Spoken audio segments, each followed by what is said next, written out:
Gene Simmons has a cow's tongue.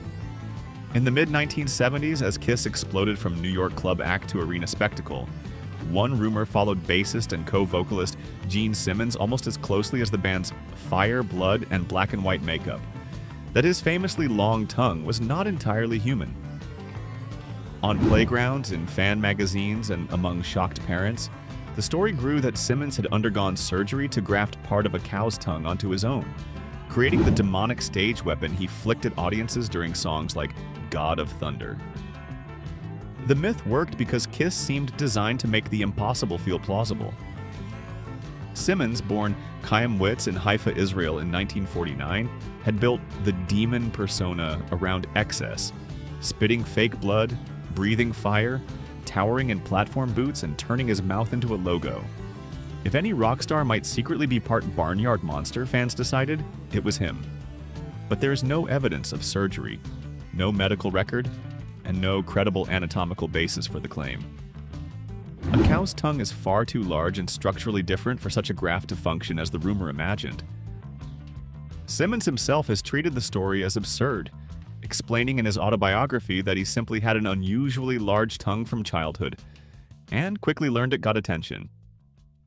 The cow tongue legend survives because it was perfect Kiss marketing, grotesque, funny, unforgettable, and just believable enough to scare somebody's parents. Marilyn Manson was Paul Pfeiffer on the Wonder Years. For a generation that grew up on playground gossip and early internet message boards, this one felt almost too perfect. The awkward, allergy-ridden best friend from a nostalgic family sitcom had supposedly transformed into America's most feared shock rocker. The Wonder Years ran on ABC from 1988 to 1993, with Josh Saviano playing Paul Pfeiffer opposite Fred Savage's Kevin Arnold. Just a few years later, Brian Warner, performing as Marilyn Manson, became a national controversy with Antichrist Superstar, released in 1996. The contrast was irresistible, wholesome suburbia turning into gothic rebellion. The rumor spread because Saviano largely disappeared from television, while Manson's real identity was less familiar to casual fans. Their thin builds, dark hair, and vaguely similar facial features helped the myth survive. But the evidence against it is absolute. Marilyn Manson was born Brian Hugh Warner in Canton, Ohio in 1969, and was building his music career in Florida while Saviano was known from network television. Saviano did not become a rock star. He attended Yale, went to law school, and became an attorney.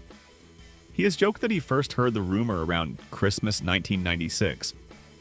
Like many urban legends, it worked because it turned a missing child actor into a secret identity, giving fans a bizarre bridge between innocence and outrage. Keith Richards replaced all his blood. In the mythology of rock and roll survival, few stories sound more perfectly Keith Richards than the claim that he once checked into a Swiss clinic and had every drop of heroin-soaked blood drained from his body and replaced with clean blood. The legend usually points to 1973 when the Rolling Stones were preparing for a European tour, and Richards' drug use was no secret.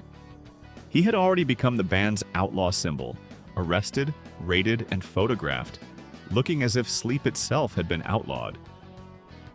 The story gained force because it sounded medically sinister, glamorous, and just plausible enough in an era when wealthy musicians really did vanish into private clinics. Former Stones associate Tony Sanchez helped keep the tale alive by claiming Richards underwent transfusions to remove traces of heroin. But Richards later undercut the whole thing with a laugh. According to him, when reporters kept asking how he cleaned up, he joked that he went to Switzerland and had his blood changed. The joke was too good. The press treated it like fact, and fans repeated it for decades. In reality, a total replacement of someone's blood is not a casual detox shortcut. The myth survived because it fit the persona. Keith as the indestructible pirate who could outlive biology itself. Robert Johnson sold his soul to the devil. In the Mississippi Delta, the story goes that a struggling young guitarist walked to a crossroads at midnight, handed his instrument to the devil, and received it back transformed. The man was Robert Johnson, born in 1911, and the supposed bargain explained how he went from being mocked by older bluesmen like Son House to recording some of the most haunting music ever cut in San Antonio in 1936, and Dallas in 1937. But the legend is shakier than the guitar strings it rests on. Johnson did sing of hellhounds, devils, and crossroads, especially in Crossroad Blues and Me and the Devil Blues. Yet, neither song clearly describes selling a soul. Many historians believe the tale was borrowed from another Mississippi musician, Tommy Johnson, whose brother said Tommy claimed a supernatural deal. Robert's real transformation likely came from hard practice, travel, and time spent learning from Ike Zimmerman near Hazelhurst, where the two reportedly played in graveyards because they were quiet.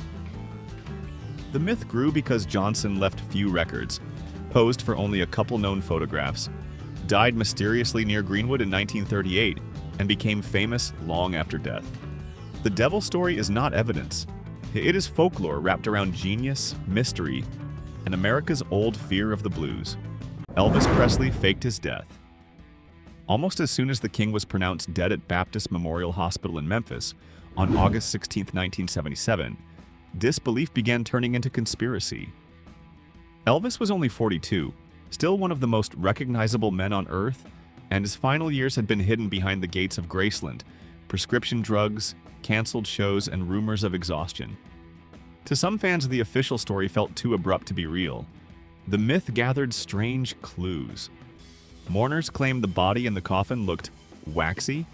Others pointed to a supposedly misspelled tombstone reading Elvis Aaron Presley, even though his middle name was often given as Aaron. Later, believers argued the heavier-than-expected coffin, alleged FBI connections, and reported sightings from Kalamazoo to Burger King parking lots proved he had escaped fame and started over. The theory exploded through books by Gail Brewer Giorgio, especially after her fictional 1978 novel Orion imagined a Presley-like singer faking his death. But the evidence collapses under scrutiny. Elvis's body was seen by family, doctors, and funeral staff. An autopsy was performed, and his death certificate, eyewitness accounts, and medical history all point to a real death tied to heart problems and heavy prescription drug use. The Aaron spelling was not a secret code, but a family and legal name confusion. The legend survives because Elvis became bigger than mortality itself. Courtney Love had Kurt Cobain murdered. Almost as soon as Kurt Cobain's body was found on April 8, 1994, in the greenhouse above his Seattle garage, grief curdled into suspicion. The official finding was suicide. Cobain had died 3 days earlier, on April 5th, from a self-inflicted shotgun wound, with heroin in his system and a note nearby. But the myth that Courtney Love orchestrated his death grew from the chaos around their marriage, Cobain's recent escape from rehab in Los Angeles, and the strange fact that Love had hired private investigator Tom Grant to find him before the body was discovered. Grant later claimed the scene looked staged, questioned the handwriting in the note, and argued Cobain was too intoxicated to use the gun. Those claims fed books, documentaries like Kurt and Courtney and Soaked in Bleach, and decades of internet sleuthing.